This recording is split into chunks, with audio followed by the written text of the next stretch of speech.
All right, so before we get into the fun part, we're actually going to go over a few safety rules.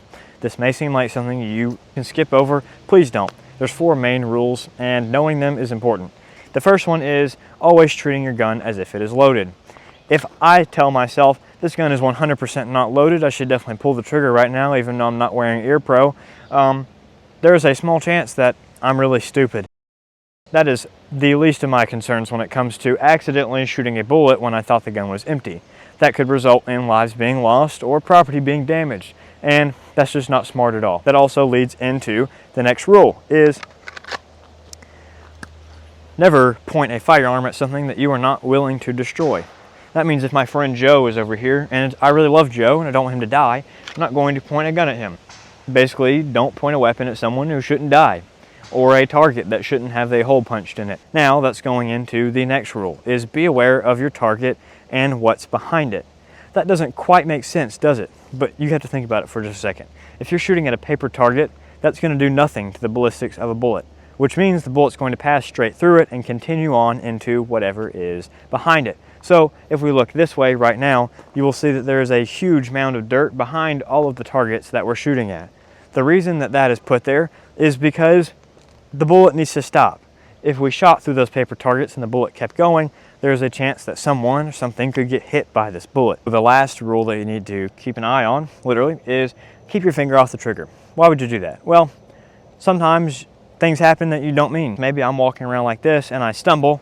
Naturally, I flex my hands in some way and I could accidentally pull the trigger. It's not that hard to do. So, along with making sure that your gun is not pointing at anything that doesn't need to be shot, you should also just, as a precaution, not put your finger on the trigger. Okay, so if you are actually a brand new beginner, this may be kind of foreign to you. So we're just gonna go over what we're looking at here. This here is a magazine, and this one is also empty. I will also go ahead and show clear. There's no bullets in this gun, just for clarification. I will help you understand how to check for that, but we are not quite there yet. So we're going to go ahead and cover a little bit of the anatomy of the pistol here. Here are the controls and the parts. We're not going to go in detail. This is the very, very basics of shooting and understanding a modern pistol, okay? First off, we have the slide and the frame. Pretty simple. It's like there's 2 halves to the gun. Looking at the top of it, you have your aiming devices. All pistols pretty much come with iron sights on them. Some come with the option to mount a red dot. This is a type of optic. It displays a dot in this glass right here, and that shows you where to point and shoot. Then you have your barrel. That's in the slide. You can see it from the outside right here. Your barrel is what the bullet passes through. Right in there is your chamber. That's where the bullet will sit before it fires because you pull the trigger. Moving down a little bit, there is a rail section. This is just on the outside. Some people will call this section of the pistol the dust cover. Then you have most of the frame. I would go ahead and call this whole section here the grip. This is the trigger guard, and that's the trigger. This little notch right here can be found on both sides of the pistol. I use this side. That is because this is a slide release. I will demonstrate for you. If your gun is empty and you shoot the last shot, this will stay held open just like you see here. When I drop the magazine and reinsert a new one, or I'm just done shooting for the day and I want my slide to go back forward, I have 2 options. I can actuate the slide release right here, like that, or the other option is if there is genuinely no empty magazine in the gun, I can pull back on the slide and it'll go forward when you release pressure. After that, you have the magazine release. That is the button that I was just using right there. In most guns, when you press that button, the magazine will drop free. So what you need to know when you're looking at this is you have grip. The magazine goes in the grip. Here's your release for the mag, your release for the slide, your trigger, your barrel, your entire slide, and your aiming devices. That is the extremely basic anatomy of a pistol, and that is what you should know at least at a minimum before you pick one up and try to shoot it. With the same idea in mind of just covering everything you see here on a pistol, here's a different gun. This is a 1911. The previous gun we looked at was a Glock. One was made within the past 100 years, and this one is over 100 years old. These are still used today. They are great weapons, but they are of older design. There's been a few tweaks since they first came out, but ultimately it is still the same gun. When you're looking at it, you'll see a lot of the same things. Your trigger, your mag release, your slide stop is on this side. You have your slide, your grip, and your aiming devices. Something else that can be commonly found on different guns is the hammer. This is the hammer right there. When it's back, your gun is ready to fire. and pulling the trigger will make the hammer drop. And that ultimately hits a pin that actuates the whole firing system, but we won't go into what exactly that looks like right this moment. What you need to know is that's the hammer right there. Now, something you can find on a 1911 is types of external safeties. A safety is a common part for many firearms that you probably noticed I didn't cover when we talked about the Glock, because the only safety on a Glock is basically don't pull the trigger. Now, with this gun, there is two external safeties. First, you have this grip safety right here. You'll notice that if your hammer is back and you're ready to fire, but you are not depressing that grip safety right there, it won't fire. Now you depress it, and it will. So that just kind of makes sure that you have a good steady grip of the gun before it is able to fire, meaning if it's in your holster and you bump it against things, this should not be depressed and your gun should not fire. Another version of an external safety found on the 1911 and many other guns is just a flip-up safety. So this one is right here. When it's in the up position, your gun cannot fire, and when it is in the down position, your gun can fire. So that is a common thing that's also found on many pistols. Ultimately, no matter what kind of pistol you're looking at, the fundamentals are going to be the same, and the way you shoot them is also going to be the same. So let's head that direction.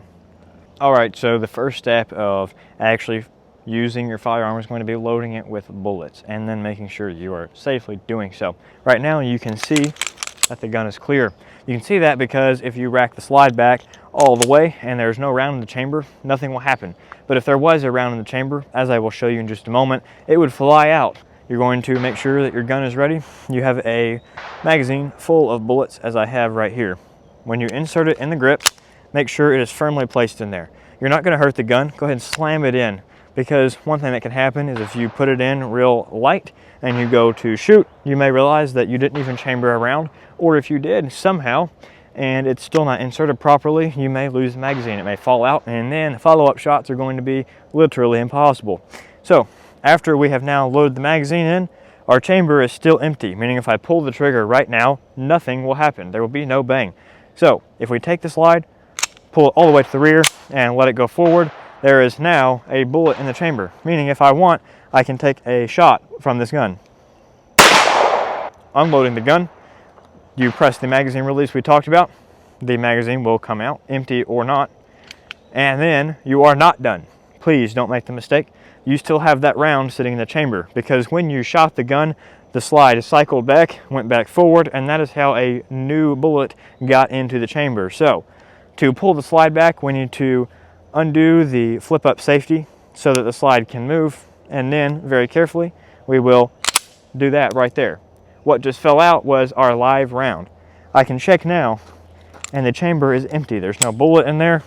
Something I've gotten in a habit of doing is to make sure your gun is clear is just rack it a bunch of times. Something would definitely have come out by now if that were the case, but I'll still visually check, and then I know I'm good. I can let the hammer down, no bang. The gun was safe. Now, where's that bullet? So we're going to talk about gripping the pistol, just how you're supposed to hold it. So a common phrase that goes around in the industry right now is high and tight. What that means is this beaver tail right here, that is the part where your palm can sit up on the gun. You want to make sure that you leave no gap in between this portion and your hand. Sometimes new shooters get a hold of the gun like this. That is wrong. You are limp wristing at that point, and the recoil impulse will not be correct. You may get a malfunction just from doing that. So I want to make sure that there's no gap there. I'm jamming my hand as far up into the grip as I possibly can. Now the second portion of that phrase, high and tight, is tight. And that one is pretty self-explanatory. You're going to want to make sure that your grip is tight. Hold on to it pretty much as tight as you can. Don't get to the point where you're white knuckling and shaking, because then accuracy will fail. But get just below that to where it's really hard for the gun to move. Next, you're going to take your other hand. There's a few different ways to do this, but the way I prefer is to lift this thumb here and open up a spot right there on the grip. Then I will take my offhand palm and set it right there. Now, what you're going to see is my fingers can overlap upon my other hand. And back on this side, my thumbs are now both up. I can push them down, and my thumbs are now sitting in a line. This is a very basic, very modern, and very common shooting grip for handguns. Okay, so the next thing we're going to talk about is the trigger pull. It may seem pretty self-explanatory that you need to pull back on the trigger and it will make the gun fire, but there's just a couple quick details that even for an extreme beginner, I would go ahead and throw out there. So the first one is going to be you want the trigger pull to surprise you. But what does that mean? What it means is don't put your finger on the trigger and then jerk backwards towards you as fast as you can. Something that can commonly happen is if you jerk quickly, it'll also encourage you to anticipate recoil. What do I mean by that? Sometimes when you go to shoot, you're ready for the gun to pop up and you'll kind of push down or this way in order to reduce the amount that it flips up. The reason you don't want that is because you will do it before the bullet exits the barrel and your accuracy will suffer tremendously. That's why the element of surprise is something that people often say new shooters should practice, meaning you don't know exactly when it's going to pull, so when it fires, you should be just as still as if you were normally holding it. Right now I'm doing something called dry firing, which is pulling the trigger and going through the mechanics of shooting without actually using live bullets. So as you can see, I'm practicing that grip that we talked about, pulling up, aiming correctly, and then when I pull the trigger, the gun doesn't move at all. All you see is the hammer going forward because I did pull the trigger. That comes from a smooth trigger pull. Let it surprise you. Go nice and slow. I'll demonstrate here with one hand. You can see that my finger is resting on the trigger.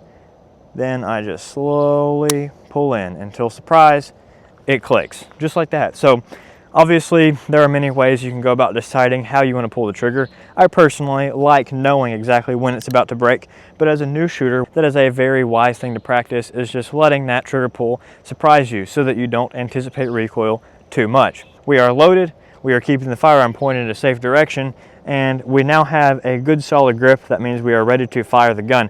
So I'm going to go ahead and aim the gun, and when I pull the trigger, I'm not jerking the gun in any direction, and it fires. So one of the last things that you really need to know before you hit the range for the first time is how to use sights. It's kind of self-explanatory, but I'll give you a nice close-up as I explain this. When you're using iron sights like I have here on the 1911, when you bring them up, there will be 3 dots. Some iron sights work in a slightly different manner, but most of the time you will at least have a front sight that has a dot on it. You will align the front sight to be directly in between the notch on the rear sight, and then place that front sight on the spot of the target that you desire to strike with your round.